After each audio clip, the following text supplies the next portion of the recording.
let's get this show on the road. Hello, everyone. This is Dwight Woods, the Jeet Kune Rebel, and this is the I Love Jeet Kune broadcast, number 28. And this is the one about Jeet Kune and old school Gung Fu family traditions. All right. So we'll go old school. We'll talk a little bit about this stuff because a lot of the Jeet Kune, the I Love Jeet Kune members are kind of old school Gung Fu type people, and some of them are older guys who've been training in the art for a while, or who have been fans or followers of Bruce Lee and JKD for a long time. So we're gonna go back and take a little look at what was introduced to the world by the Hong Kong cinema of the 1970s and people like Bruce Lee when Kung Fu films became a worldwide phenomenon, right? So what we're talking about is let's call it the values, right, that old school Kung Fu movies taught. So recently we had an I Love Jeet Kune broadcast where we talked about why Bruce Lee was a great role model for people around the world, and we talked about his tremendous work ethic and about the fact that he trained religiously, almost every day, right? And then just last week we talked about how to apply the Jeet Kune philosophy outside of martial arts. So we'll take a look today and see if we can wrap these things into a neat little package, right? So you'll remember that in the early days of martial art in the United States, to the best of my knowledge, the stuff that American servicemen brought over from the Orient, right, was mostly about like secret fighting tips and self-defense tricks, right? But when people like, so now I'll drop some names and see who has tuned in that's on board with me. So when people like Chen Sing, like Chen Quan Tai, like Chi Quan Chun, Fu Sheng, Meng Fi, David Chang, when those people came along and they started to teach us about Shaolin, then things kind of took on a whole new meaning, right? Because with the Shaolin Kung Fu, we were, and when I say we, I was still living in Barbados at the time, so I was a skinny little 8-year-old Kung Fu fanatic, right, down in the islands. And so we were transported to a place where training Shaolin was about being virtuous, about being honorable, being focused and principled and purposeful. And so we learned through those movies about being righteous and about fighting for the right reasons, right? Now, granted, in those movies, there was always a whole lot of revenge, right? But it was always kind of like justifiable revenge, right?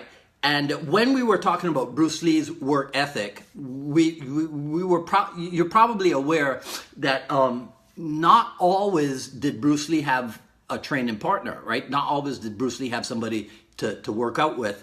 As a matter of fact, that's why Herb Jackson, I think, was the guy that built a lot of training equipment for Bruce Lee so that he would have something on which or with which to work when he was doing his solo practice, right? So there was a tremendous amount of solo training that Bruce Lee engaged in, which is why I always caution people when they talk about how, about the problems that they're having with training. I know that it's harder for a lot of people to envision themselves getting any good in the art of Jeet Kune without having somebody to train. So I always recommend that you get at least one training partner. But there's still a lot of stuff that you can develop when you train solo if you've got the right equipment and that type of thing, right?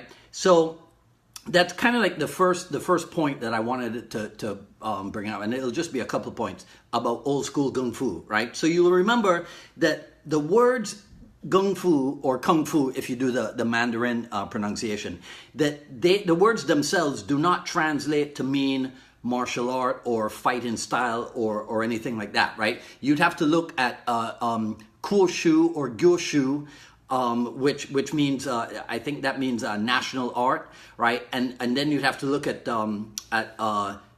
Chuan Fa or Kune Fa or Quan Shu, and those kind of mean fist method or the fist art or what have you. So those would actually be better translations for fighting, right? For Chinese martial art fighting. And then there's the ever popular term wushu, which is war or martial art, literally, or national art, right? No, not national art, right? Although the modern version of wushu that's been exported and introduced around the world is kind of been modified into more of like a gymnastic or sport or performing art. So it doesn't have a whole lot of, a lot of the fighting application isn't maintained in modern day wushu, right? But still, when you watch them, or when you watch the wushu stuff being choreographed into martial art films, I don't know about you, but I still fantasize about being able to move like a lot of those people and having that kind of skill, right? So actually then, the words kung fu or gung fu translate to mean essentially acquired skill. It can be read to mean work performed, special skills, strength, ability, or even time spent, right? So acquired skill, work performed, special skill, strength, ability, or time spent. I've even heard that the individual characters can make the translation thing more interesting, because the characters for Gung Fu can be translated as time and work, right? So Fu meaning time and, and Gong meaning work.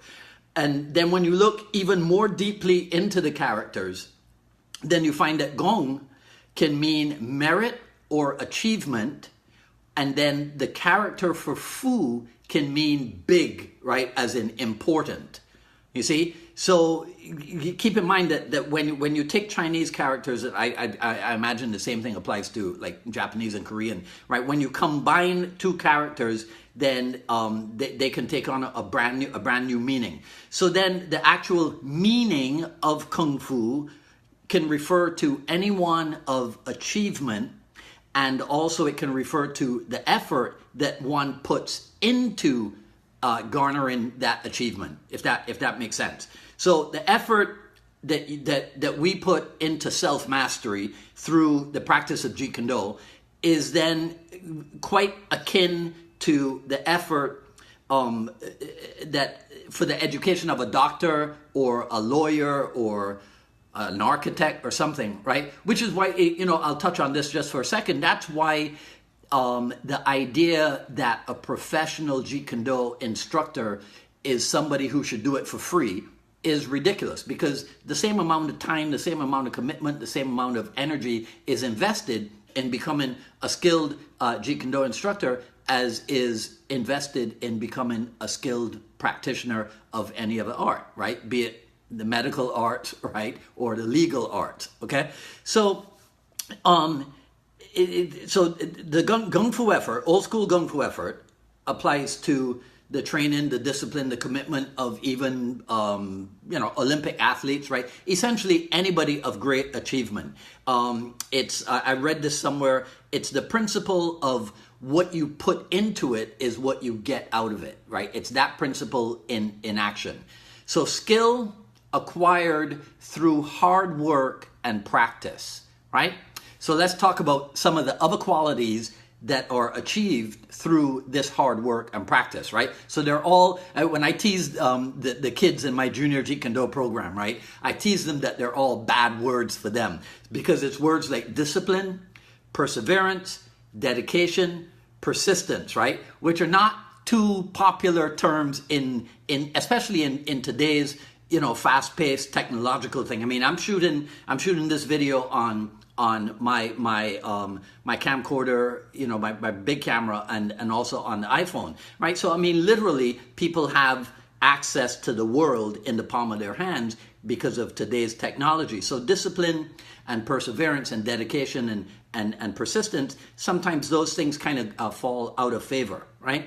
So that's why, actually, I'll caution you on this, right? So those of you on this broadcast with me, who are practicing Jeet Kune Do or practitioner, you know, or even, I mean, it doesn't even have to be Jeet Kune Do. But if as a martial artist, you find that sometimes you feel like when you're out with family and friends who are not martial artists and you feel like you don't really fit in, like you don't really belong, that is why. You see, because discipline and dedication and perseverance and persistence, those are words by which you live because of your practice as a martial artist. Other people, maybe not so much, right? So just rest assured that there are other weirdos out there like you, right? And don't feel so bad when you feel out of sorts with these people, right? So let's go back to the huge amounts of solo practice in which Bruce Lee engaged, right? So this discipline of solo training, this ability to practice by yourself, my contention is that this is what can lead to really high levels of self-dependence, right? Which is, to me, is a little bit different from independence, all right? Now, if you remember some of the great Shaolin movies from yesteryear, you recall that a lot of times the hero would spend months, if not years, right, training, sometimes by himself up in the mountain, right, in order to then finally descend from the mountain and right the wrongs that had been committed, you know, like the murder of his master or something, right? So and then the other thing, I couldn't remember which Jackie Chan movie it was, but I didn't have time to look it up.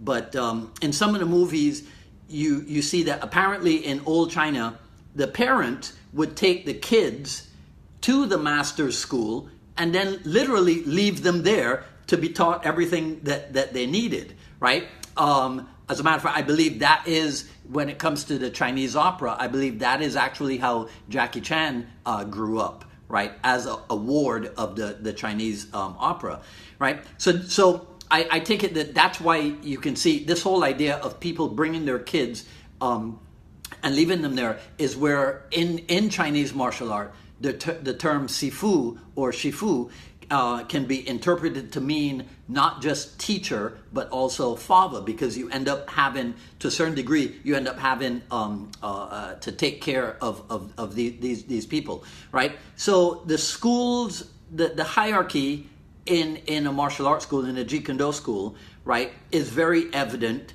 because you can see, I'll point it out to you this way, right? So in the early days of Jeet Kune Do, the structure of the school, so you have the Sifu and then you have the older brothers, because remember that in traditional Gung Fu, they didn't have, they had more family titles, which is why I'm talking about family traditions. So you had the teacher, and then you had the older brother or the Sihing, right? Then you had, so you had the Sifu and the Sihing at the top, and then everybody else kind of pyramids down from there, right?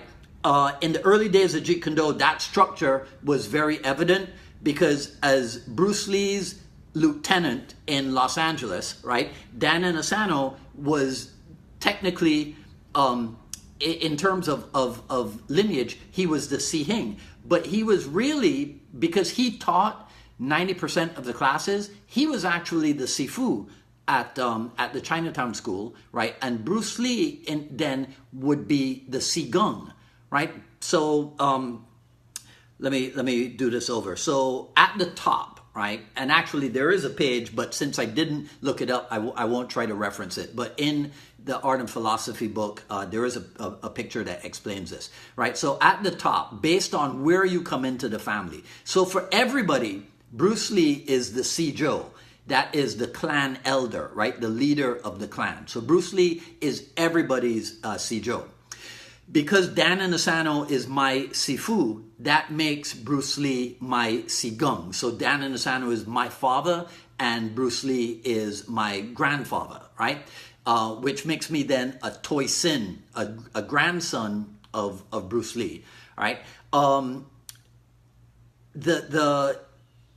point that I was making about this is because even in one of his famous articles, right, Bruce Lee talked about the people who were certified by him as instructors, right? So he lists them in chronological order with Taki Kimura, who was his number one guy from the Seattle era, right? Then the number two being James Lee, his friend and mentor from Oakland, and then Inosanto, who was his number one guy in Los Angeles, right?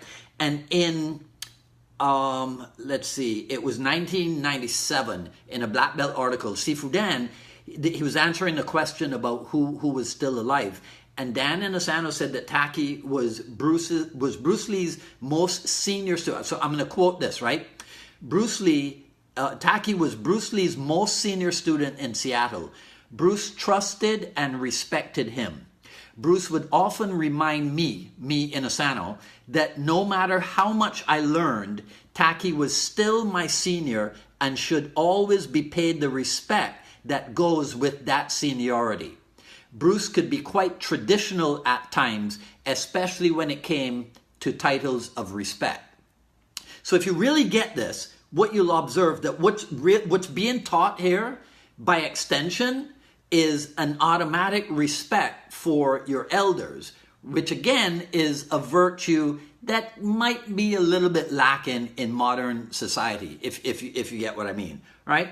So that's why when I had the big school, part of the agreement that especially the little students had to sign was it was an agreement which says in part, I will always treat, it was part of the student creed, but it said, I will always treat my parents and brothers and or sisters with courtesy and respect, right? Because it's old school Gung Fu tradition. It's stuff that people don't necessarily portray. I mean, look, in today's martial art world, right? Let me beat up on Joe Rogan a little bit. So Joe Rogan is probably one of the most prominent martial artists in our modern era. He's got, a very popular podcast. But not too often when it comes to talking about martial art, it's about the fighting competition and who's a butt kicker and who's tremendous and whatever. Now, that's not to slight Joe in any way. I watch his program almost every day. I enjoy the heck out of it, right? But this by contrast, when I talk about martial art, when I talk about Jeet Kune Do here, what I want to do is to show how it is not just a vehicle for your physical development. It is a vehicle for your psychological and spiritual and mental development also, right? Okay, so I wanted to finish this up with kind of a mini analysis of Bruce Lee's movies to show how he tried to put virtue into all of his on-screen roles, right? So the Big Boss. Actually, I got to show you guys something. I went through storage right today, right? You see these things here? So which one's this? Which one's this? Fist of Fury, right? You'll notice that these things still have the shrink wrap on them because what they are it's some whatever the version is that does not play too well in America. I bought these things simply because they existed, right? So here's the Enter the Dragon one. I don't really count Game of Death as a Bruce Lee movie, right? I mean, I know it is, but anyhow, you get what I mean, right? So in The Big Boss, Bruce Lee's character has made a promise to not fight, and it's only after the symbol of that promise is literally broken, right? So it was the little jade necklace that he wore. When that is literally broken, then he unleashes his fury on the bad guys, right? In Fist of Fury starts out with him returning home to discover that his teacher has passed away. And then he discovers that he might have been murdered at the hands of the treacherous Japanese. So then he launches his own investigation, right? Which leads us to the famous dojo fight scene where I think we were introduced to the nunchaku for the first time. I could be wrong on that, but I think that was when Bruce Lee introduced the world to the tapak tuyok, right?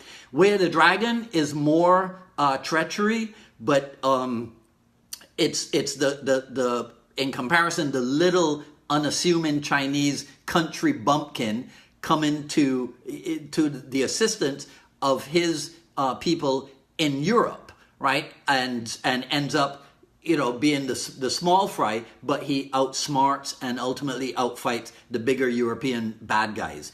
And then that brings us full circle back to Shaolin, because in Enter the Dragon, his character is sent to restore honor to the Shaolin Temple by facing off against a renegade Shaolin monk, right? So this is how Bruce Lee tried to inject virtue into the roles that his character played, right? So let me see. I got a couple more minutes, so I'll go through a little bit more of the Gung Fu family terms, right? So we talked about Sijo, the clan elder. So for everybody, Bruce Lee is the Sijo. Now, depending on where you come into the Jeet Kune Do family, Bruce Lee could be your Si Gung, or he could be your Si Tai Gung. So for my students, for my student Wayne in Barbados, I am his student's Si Gung because he is their Sifu, which makes Dan and Asano their Si Tai Gung, right? Which makes Bruce Lee then Sijo. So it all depends on where you come in. Right? We talked about Si Hing, which is the older brother. So the term younger brother is not that often used, and that is Si Dai. Oh, Ray is reminding me about the shirt thing, and Jenny will kill me if I don't show you guys what it is. I think I've worn this one before. Thanks, Ray. good looking out. Right? Okay, so there is the term Si Dai, which is the younger brother. So that's anybody who comes in to the art, comes into the family after you. The female member is your oh shoot, let me not get this wrong. Simui, right, is your younger sister, right? So you have Si Hing is the older brother, anybody who came into the art. So for me, my Si Hings would be people like Chris Kent, Tim Tackett, Cass Magda, right? Jeff Amada, those kind of people. Those are my Si Hing. Those are my older brothers. My Si Mui would be somebody like Levon Martin, right? Or even Paula Inasano. But Paula Inasano is referred to as Si Mo because she is your teacher's wife outside of the art, right? Although she's not really outside of the art. So, Sidai, Simui, and then there's the same thing. So there's Sibak and Sisuk. So your Sibak is your older uncle, right? So for my students, Chris Kent, who is my Si Hing, is their Sibak. He is their older uncle, right? Joel Clark, who is Dan and Asano's current traveling assistant, Joel Clark is my Sidai, my younger brother. So for my students, he is the Sisuk, right? I really should have printed all of this stuff out so that you guys could see what we're talking about. But anyhow, I just want to leave you with that little terminology lesson, right? There's more to it. You know, there's terms like the Daiji and the Munyan and what have you, and these refer to disciples, but that's where I've seen that is more now I'm starting to ramble, so it's time to close up. I've seen that in like Sifu Francis's Wing Chun Academy, right, where they used to have a list of the people who were accepted into the discipleship program, right? So anyhow, so that's it. Old school Jeet Kune Do, old school Gung Fu traditions, right? I hope you guys got something out of this, right? Thanks to everybody for tuning in and spending a few minutes with me. Be sure to check us out, Volume 1 of the Jeet Kune Do's Quick Skills series at ilovejeetkunዶ.com. Volume 2 is coming up, and that's about it, right? So I'll wrap this up. This is Dwight Woods, the Jeet Kune Do Rebel, signing off. I'll see you guys again next week, same time, same JKD channel. Take care.